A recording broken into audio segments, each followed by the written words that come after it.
RPM VTOL, and if you're looking for a midsize adventure bike that can hit the trails and make you look good doing it, chances are you've considered these two: the stylish Italian Rebel, the Ducati DesertX, and the sharp German tool, BMW F 900 GS. On paper, they both promise off-road dreams and on-road comfort, but once the engines fire up and the helmets go on, only one walks away with the crown. From engine quirks to tech tricks and everything in between, I've tested them, I've pushed them, and yes, maybe I roasted my legs a little to find out which one is truly worth your cash, guys. Since I've ridden all other mid-size adventure motorcycles as well, and also the big ones, the large adventure motorcycles, let me break it down for you category by category so that you can focus on what's key for you. In the end of the video, I'll tell you which one is my winner overall. The first category is engine and performance. And we've got two very different hearts beating under these rugged bodies, and one is just trying a little too hard at some points. The Ducati DesertX comes in with its 937cc V-twin, all swaggery and beefed up, throwing down 110 horses and 92 newtons of torque. It sounds great on paper until you start it cold. Then it's like a tired barista before their morning espresso. It's stumbling, it's feeling like it's about to stall, and generally unsure of what life is.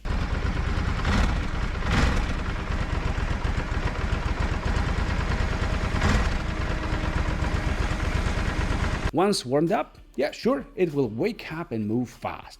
But that ride-by-wire throttle, it feels like you're giving commands through an answering machine from 1994. Also, did someone say, grill your thighs while you ride? I don't think so, but that's what this engine does. You add a slightly depressed quick shifter and you've got performance that's exciting, but also slightly broken, especially under 4,000 RPM.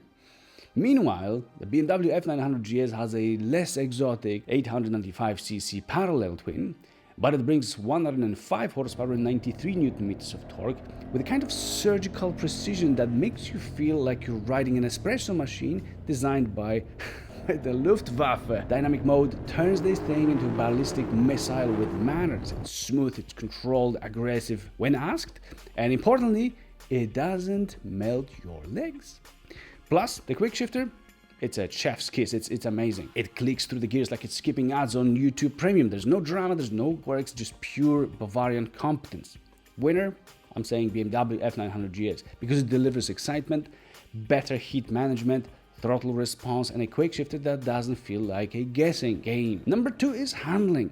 And here, both of these bikes, they handle like big adventure bikes, which means like SUVs on two wheels, but one is a little more cooperative. The DesertX is very neutral and obedient once it's moving, but at a walking pace it feels like it just so it goes. It's not bad, just not inspiring, especially when lane splitting or slow speed moving through traffic. BMW's 900 GS, on the other hand, it's a bit like that stubborn friend that needs some encouraging to change directions at some point. The handlebar is a bit hard to move, and it's clearly built more for going forward aggressively rather than dancing through tight spaces. Still, once at speed, both bikes are predictable and composed, but neither is exactly doing ballet. Winner, BMW F 900 GS, by a nose. It's slightly more planted overall, especially when braking or accelerating at speed. The third category is suspension.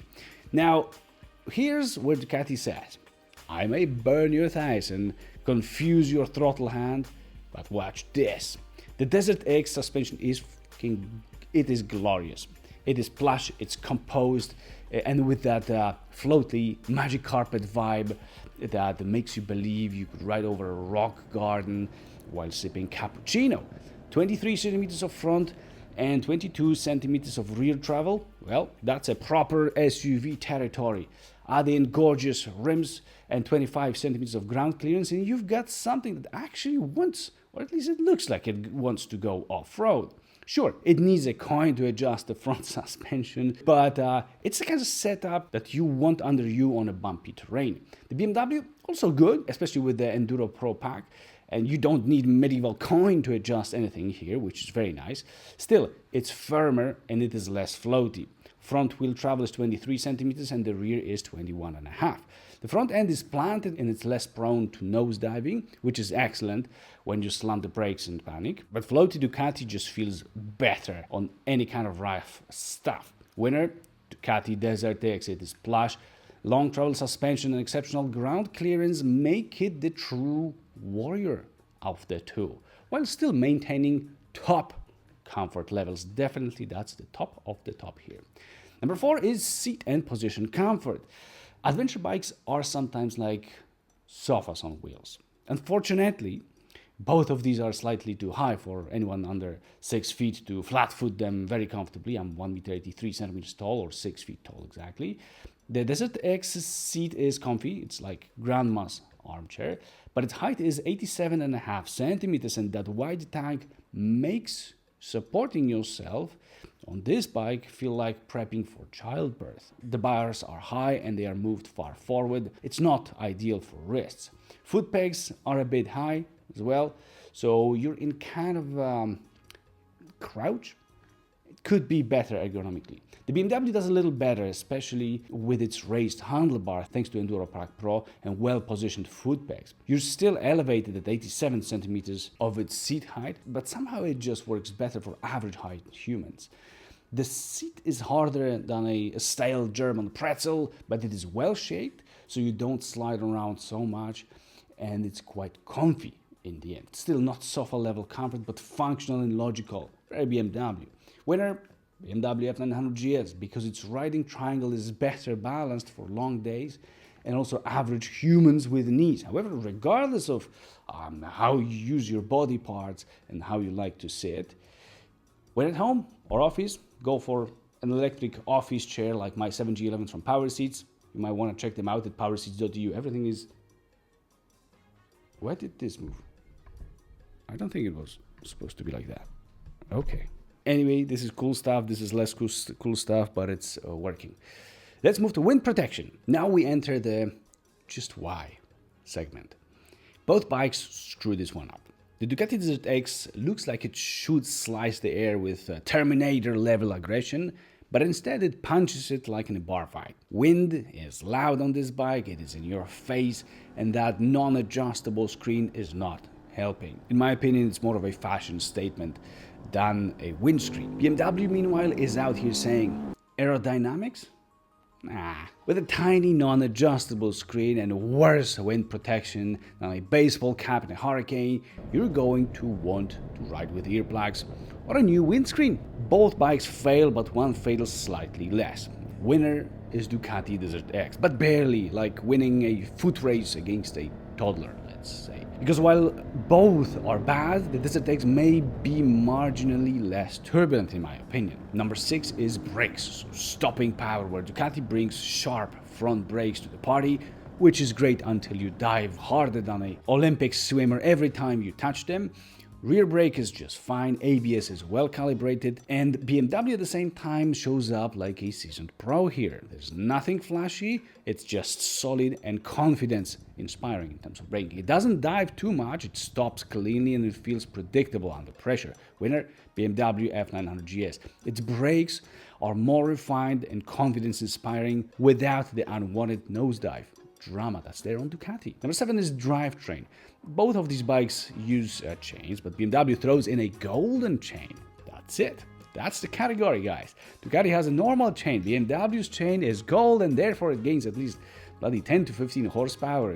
It's faster. It's faster when the ladies are looking at that chain. We're in BMW F900 GS. It's luckier in Vegas as well. Just kidding. Just kidding. It's a tie here. Number 8 is fuel tank. Ducati's tank is a whooping 21 liters. That's big. That's a proper adventure tank. Get lost, go remote, ignore gas stations like they insulted your best friend. You can do all that. BMW only gives you a 14.5 liters. That's cute. That's cute for a city bike. Not great for long range off-roading or country crossing adventures unless your idea of a fuel stop is every other hour. Winner, Ducati DesertX. Well, simply because 21 liters let you go straight to places that BMW would only dream about while being fueled at a petrol station at the same time. Number 9 is weight, where Ducati tips the scales at 223 kilograms fully fueled, and it feels like that, especially with a high center of gravity. It's not exactly nimble when pushing it around the garage. Well, it doesn't. I mean, you are not exactly nimble doing that. BMW sneaks in a few kilos lighter at 219 kilograms, and it feels a bit more manageable when you're maneuvering around obstacles or parking next to judgmental cafe riders. It's a bit easier to move it around. It's not a huge difference, but I feel it is noticeable. BMW is the winner here. It feels slightly lighter on its feet. It's a little easier to manage off the bike or on a trail, for example. Number 10 is tech. Ducati. What exactly happened here? You've got a tiny front display that feels like it was designed by someone who's never ridden a motorcycle. There are hidden menus, there are unintuitive controls, like a bad video game UX. 6 riding modes, sure, and some solid safety tech, all that is there, but where's the keyless stuff, for example? Where's the tire pressure monitoring system? BMW swoops in like, oh, there is old school display, yeah, but it's readable, and it can have keyless stuff like keyless ignition and fuel cap. There is also cruise control, there is tire pressure monitoring system, it's just, it's all just easier. Logical, efficient, it's German. It's like riding with a tech-savvy but stern co-pilot. Winner, that's BMW F900 GS, and that's because it gives you more usable tech with less fuss and more function at the same time. It's easier and you've got it more. 11th category is sound. A V2 Ducati should sound like angels, chewing gravel, obviously, right? Unfortunately, this one doesn't. It's not bad, but it's not spine-tingling either. There is a clunkiness to it that's less mechanical soul and more forgot to tighten something.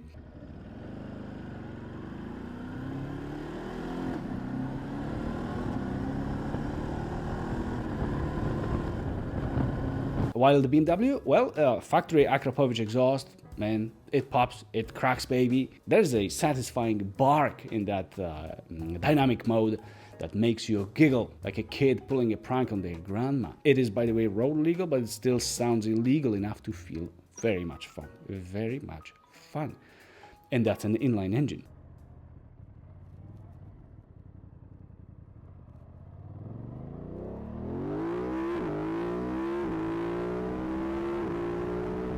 Winner, BMW. It's deep. There is this crackling soundtrack that's bringing the fun in ways that Ducati just cannot match here. Number 12 is design. Now here's where Ducati regains some glory in this comparison. The DesertX, it does look cool, I feel. It's like a rally bike from Mad Max that went to Milan Fashion Week. It is retro-futuristic and unique. The taillight's a bit weird, I would say. BMW also looks fantastic. It is modern, it's muscular, it's also purposeful. There's no tail lamp, so well, what can I say? But its sharp silhouette and aggressive stance give it loads of visual presence. I actually like it more, in fact. So my winner is the BMW because it looks like a rally bike designed by an architect with a motorcycle fetish, and that's what I like. Now, in terms of price and value for money, Ducati is 26% more expensive than BMW, which is already a bit expensive. I cannot find a single reason for that. So both in terms of price and in terms of value for money, it's gotta go to BMW in my opinion. Now, in the X Factor category, which is the last one. In Ducati, I enjoy the design very much and suspension comfort very, very much, while BMW's engine and its sound are such a combination that it makes me want to jump on it and just ride. And ride again and again. To me, this bike, it is more exciting, simply. That's my feel, and that's why the win goes to BMW.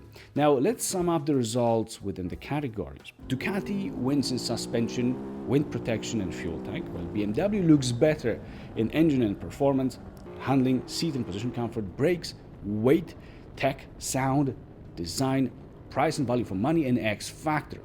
So, who wins the adventure crown in this comparison?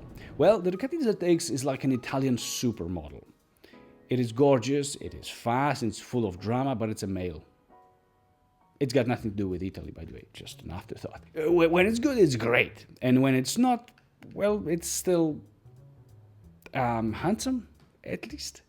But the BMW F900 GS, that's your no-nonsense German adventurer, in my opinion. It's maybe less flair there, but more substance, more usability and fun, in my opinion. It wins in most of the categories and some of those that matter the most to me, and hence it would be my choice as well.